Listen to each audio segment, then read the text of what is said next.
필수 개념 장착으로 들어가 보도록 할게요. 자, 필수 개념에는 여러분들이 특히 이상기체 연력학은 전혀 어렵지 않습니다. 이 내용들 암기한 걸 가지고 물리에서 써먹어도 되고 화학에서 써먹어도 되고 똑같이 써먹어도 됩니다. 자, 연력학 제곱법칙이다라고 했던 것을 미리 적어놨어요. 물론 이미 다 교재에 적어놓긴 하겠지만 우리가 내부 에너지 변화라고 하게 되는 그 변화가 바로 열과 일의 형태로 G로 똑같이 일어나고 G는 그 에너지 변화만큼 흡수를 하게 돼서 우주 전체 에너지는 일정하게 유지가 된다라고 하는 게 되겠죠. 그래서 에너지 보존 법칙이라고 하는 건데 개 에너지가 G랑 똑같은 양의 에너지를 주고받되 그 출입하게 되는 형태가 열과 일의 형태로 출입이 일어난다라고 하게 되는 거고요. 특히나 1에 대한 정의는 -p EX 델타 V로 팽창 1의 형태로 우리가 정의할 수도 있겠고 비팽창 1의 형태도 있다라고 하는 것들까지는 같이 염두는 해두세요. 지금 당장은 여러분들한테 중요하게 강조가 되지는 않겠지만 and 플러스 바로 우리가 비팽창1도 있다라고 하는 겁니다. 근데 보편적으로 우리가 연력학 제법칙 따질 때는요. 비팽창1은 신경 쓸 필요가 없어요. 그 비팽창1에 해당되는 게 바로 델타 G라서 그렇기는 해요. 자, 열에 대한 것은 우리가 이항시켜서 바로 연력학 제법칙으로부터 내부 에너지 변화 플러스 P 델타 V로 봐주면 더 손쉽게 구할 수 있겠다라고 했던 겁니다. 그래서 시계 형태는 다음과 같이 이렇게 세 가지를 가지고 내부 에너지 변화, 열, 일에 대한 것들을 적용시킨다라고 봐두시면 되겠고요. 그런 것들을 바로 다음과 같이 과정별로 좀 적용시켜 줄 필요가 있어요. 비반응계라고 하게 된 것 다시 한번 강조를 하고 있는 이유 중에 하나는 다른 인력에 대한 에너지들은 다 배제를 시키고 인력이 없는, 즉 포텐셜 에너지는 아예 무시를 할 수 있는 이상기체이기 때문에 우리가 쉽게 적용이 가능하겠다라고 한 겁니다. 즉 운동 에너지만 가지고 그 에너지 변화를 판별해주면 되기 때문에 그러겠죠. 특히나 가역 과정이다라고 하게 되면 개가 G랑 동일한 상태를 유지하면서 바뀌는 것들이에요. 마찬가지로 개가 G랑 동일한 상태를 유지하면서 바뀌는 것들이에요. 그러니까 이런 것들이 우리가 바로 흔히 얘기해서 가역 과정이다라고 하는 게 바로 델타 S 우주가 0인 상태를 유지하면서의 변화예요. 그러니까 이런 과정은 우리가 아주 천천히 사실 일어난다라고 봐두시면 되겠고요. 그 과정에 관련된 우리가 각각의 연력학 함수들을 각 과정별로, 그래서 지금 여기 로마 숫자 써져 있는 것들 가지고 순서대로 쭉 정리를 해두시면 될 건데, 하나는 우리가 정합 과정, 그리고 등원 과정, 그리고 정적 과정, 그리고 단열 과정 순서대로 한번 쭉 정리를 같이 해볼 거고요. 그리고 또 한 가지 가역 과정이 아닌 비가역 과정에 관련된 것들도 같이 정리를 해보도록 할 겁니다.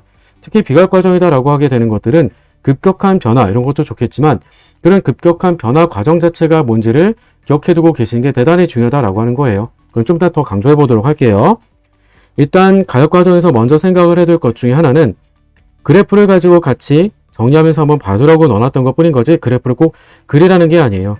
그래프는 여러분들이 물리 문제를 풀 때 다양하게 많이 활용을 하게 될 거고요.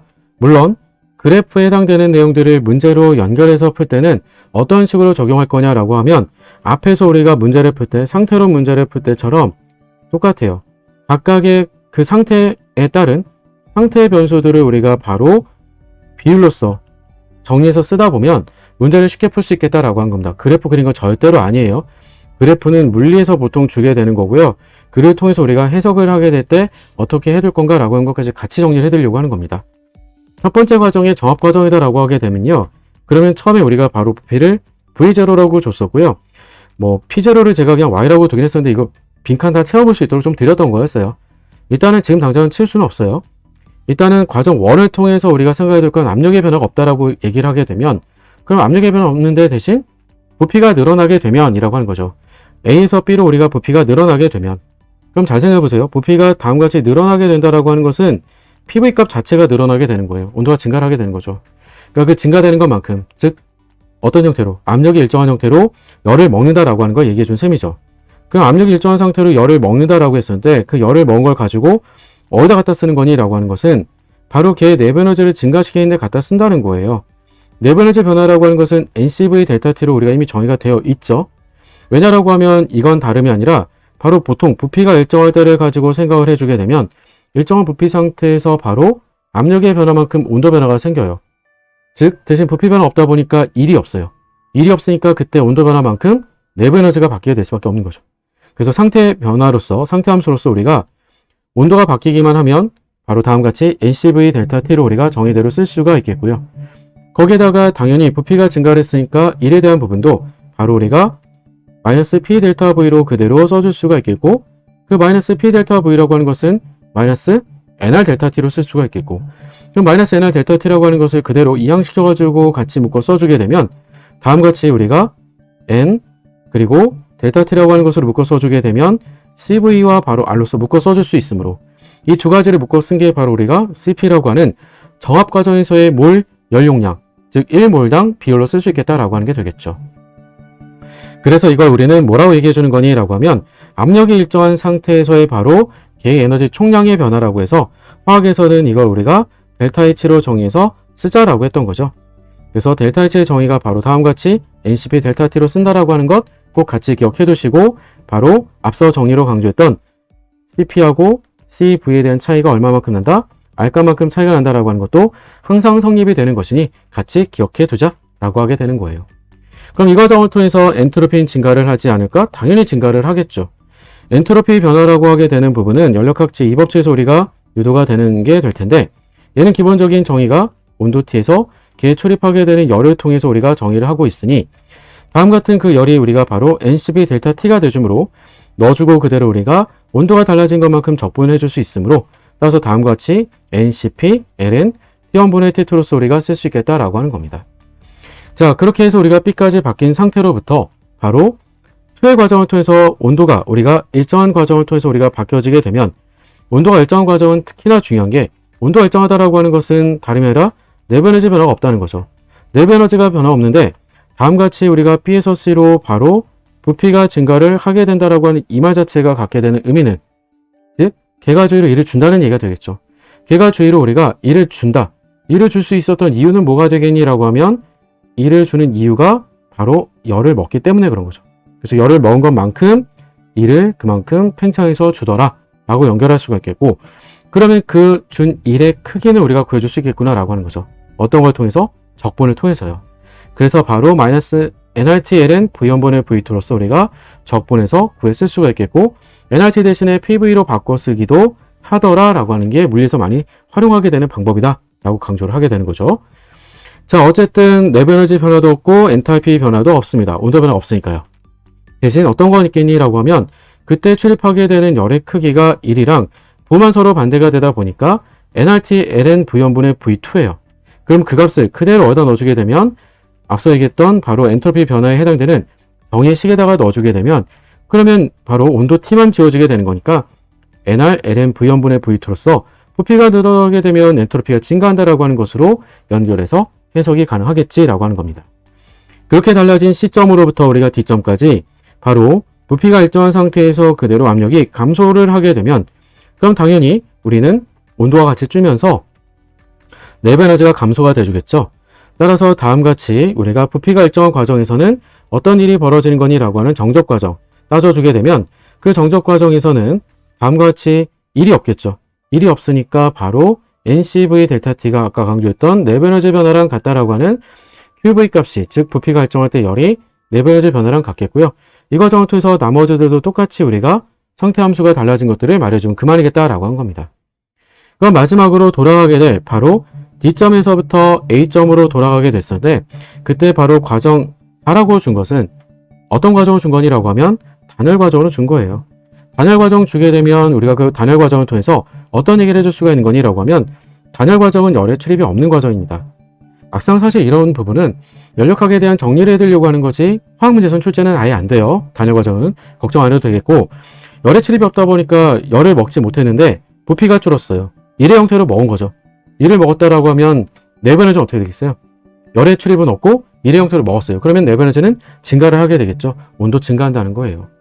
그래서 덕분에 바로 8V0에서 V0만큼 부피가 8배 감소가 되면서 어떤 일이 벌어지는지를 우리가 정리해서 써볼 수 있겠다라고 하는 겁니다. 그 내용들을 아래쪽에 바로 부피 변화까지 같이 관련해서 단열 과정까지 한번 쭉 상태 함수들 정리를 좀 써보려고 하는 겁니다. 여러분들이 문제를 푸실 때는요. 항상 지금처럼 정리해서 문제를 풀었으면 좋겠다라고 하는 거예요.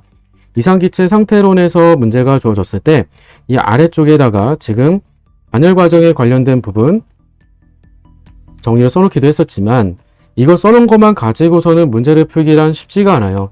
물리 문제까지 한꺼번에 다 잘 풀 수 있는 방법 알려드리도록 할게요. 자, 분명히 상태에 따라서 달라진 것들을 쭉 정의로 쓰는 겁니다. A 상태, 우리가 바로 B 상태, C 상태, 그리고 D 상태, 그리고 다시 A 상태로 돌아오는 것. 그죠? 그에 따라서 우리가 바로 압력, 부피, 온도가 달라진 것들을 쓰면 되겠다라고 하는 거고요. 자, 그래프에 표시가 되어 있는 것들을 보게 되면 우리한테는 D 상태라고 했을 때 압력이 P0, 그때 1이라고 해보도록 할게요. 그때 바로 부피를 8V0, 그때를 8이라고 해보도록 할게요. 그때 온도를 우리가 가장 압력과 부피의 곱이 제일 낮은 상태가 될 거니까 그냥 그때를 온도를 우리가 1이라고 둬보도록 할게요.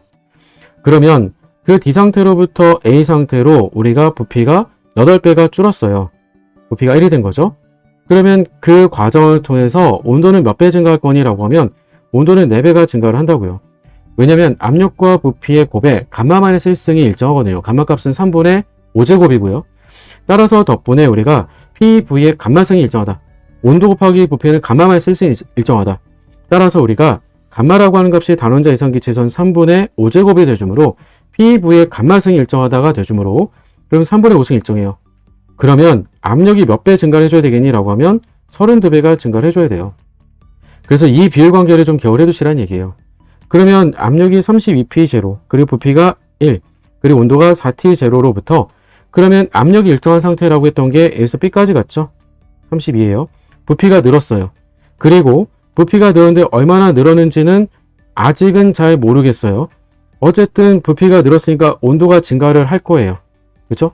온도가 증가된 B하고 C가 온도가 같아요. 그렇죠? 온도가 같은데 예를 들어서 우리가 그 부피가 2배만큼 늘었다라고 한번 해보도록 하죠. 2배만큼 늘었대요. 그러면 온도가 우리가 8로 증가를 해주면 되겠죠. 그리고 B에서 C까지는 우리가 등원 과정을 통해서 바로 부피가 달라지게 된 것들을 써주게 된 셈이에요.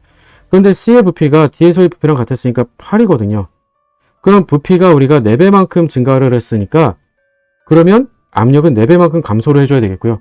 이런 뭔가 약간 숫자 좀 안 맞나? 좀 안 이쁘다, 숫자가. 숫자 좀 더 이쁘게 써보도록 할게요. 무슨 말이야? 라고 하면 부피를요, 그 중간에 그래프도 그렇고요. 한 4리터까지 는 것 같죠? 4V까지. 그러니까 4까지 늘었다라고 한다면 그러면 말 그대로 압력은 32로 갔기 때문에 그대로 쓰면 되겠고요. 그럼 4배가 증가했으니까 4배 증가해줬으면 온도는 16이라고 해주면 될 겁니다. B에서 C는 온도가 서로 같았었고요. 16으로. 그리고 바로 부피가 2배가 증가했다라고 하는 건 압력은 절반으로 우리가 줄면 되겠죠. 16으로. 따라서 우리가 압력이 절반을 줄게 되면 그 다음에 압력이 16배만큼 감소가 되기 때문에 온도도 똑같이 16배만큼 감소가 되는 것으로 일치시켜서 쓸 수 있겠다라고 하는 거예요. 이렇게 비율관계, 비례관계를 우리가 정리를 해주게 되면 간단하게 문제를 풀어갈 수 있겠다라고 하는 겁니다. 정말 쉽죠? 사실은 그래프로 보면 어려운데 상태별에서 비율관계를 정리하게 되면 정말 쉬워져요.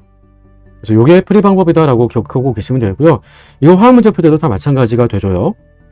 자, 오른쪽에 있었던 비갈 과정도 마저 정리를 해드리게 되면 비갈 과정은 다른 거 볼 거 없어요. 화학 문제에서는 다음과 같이 자유팽창 과정을 물어보게 돼 있습니다. 그럼 자유팽창 과정이 아까 문제 풀 때도 해봤지만 폭을 열어주는 거예요. 그리고 피손을 제거해 주는 거예요.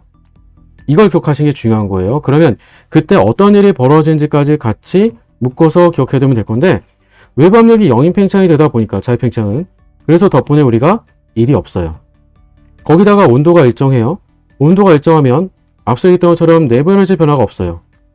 내부 에너지 변화가 없다 보니까 그러면 델타 T가 0이다 보니까 바로 내부 에너지 변화가 없는 건데 그러면 그 덕분에 우리가 어떤 것도 얘기해 줄 수 있어야 되겠니? 라고 하면 연력학 제1법칙에 따라서 나머지 바로 열에 대한 변화도 없다라고 하는 거예요.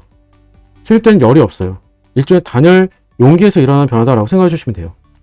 그러면 온도 변화가 없으니 내부 에너지 변화도 없지만 엔탈피 변화도 당연히 없어요. 그러면 나머지 델타 S는 변화가 있겠니? 당연히 있죠. 부피가 늘었으니까 엔탈피는 증가를 하게 된 거고요. 증가한 걸 그대로 적용시켜주게 되면 델타 S가 플러스 값인 거니까 마이너스 T 델타 S가 되면서 음수값으로 우리가 자발적인 변화라고 설명할 수 있겠구나 라고 하는 겁니다. 이걸 만약에 A, B 두 개체가 혼합이 되는 것으로 얘기한다면 마찬가지로 각각에 대해서 그냥 더해서 쓴다라고 생각하시면 돼요. 정말 쉽죠? 그러면 연력학 제2법칙 자꾸 언급이 되는데 연력학 제2법칙은 도대체 뭔데? 라고 하면 다음 같은 일련의 이런 변화라고 하는 것들을 설명해 주는 게 연력학 제2법칙이죠. 연력학 제2법칙은 별게 없어요. 바로 변화가 자발적으로 일어나냐 아니냐, 이걸 설명할 수 있는 게 바로 연력학 제2법칙이다라고 하게 되는 거고요. 그럼 자발적인 변화라고 하는 게 도대체 무슨 말이니? 라고 하면 모든 변화라고 하는 것들은 우주의 무질서도를 증가시키는 방향 쪽으로 변화가 생기는 거다라고 하는 겁니다. 즉, 발생될 수 있는 모든 변화 현상이라고 하는 것들은 우주 전체의 무질서도를 증가시켜주는 변화가 되는 거지 감소시켜주게 되는 변화는 없다는 거예요. 그러면 변화가 없는 것도 있겠는가? 변화가 없는 것도 있는 거죠. 그게 뭔데? 그럼 개에서의 변화가 생기는 것과 쥐에서의 변화가 생기는 게 서로 같은 양만큼 서로 똑같이 주고받으면서 변화가 생기는 거예요. 그러면 우주 전체로는 마치 변화가 없는 것처럼 변화가 생기고 있다는 거죠. 그런 것들을 우리가 바로 우주의 무질서도를 증가시키지 못하는 변화, 그게 바로 우리가 평형 상태를 유지시키면서 바뀌는 변화, 이렇게 얘기를 하게 되는 겁니다. 혹여라도 우주의 무질서도를 감소시키는 방향의 변화가 있는 거니라고 하면 그건 그 기준 방향에 있어서의 방향이 우리가 어느 방향으로 일어날 거야? 그러면 반대 방향으로 일어날 거야, 이 말인 거예요. 그래서 결과적으로 그 반대 방향으로가 우주의 무질서도를 증가시키는 방향으로 변화가 생길 거다라고 하는 겁니다. 즉, 우주라고 하는 건 방향이 없습니다. 우리가 바라보는 개 기준에서 방향의 기준이 있는 것뿐인 거지 우주 전체로는 방향 기준은 없어요. 무질서도가 증가하는 거냐 그대로인 거냐, 요 차이밖에 없다라고 보시면 되겠죠. 자, 이제 이런 내용들 가지고 우리는 지금부터 문제를 풀면서 이 핵심 개념들을 그대로 적용시키는 연습을 기출문제로 바로 가보도록 할게요. 지금 시작합니다.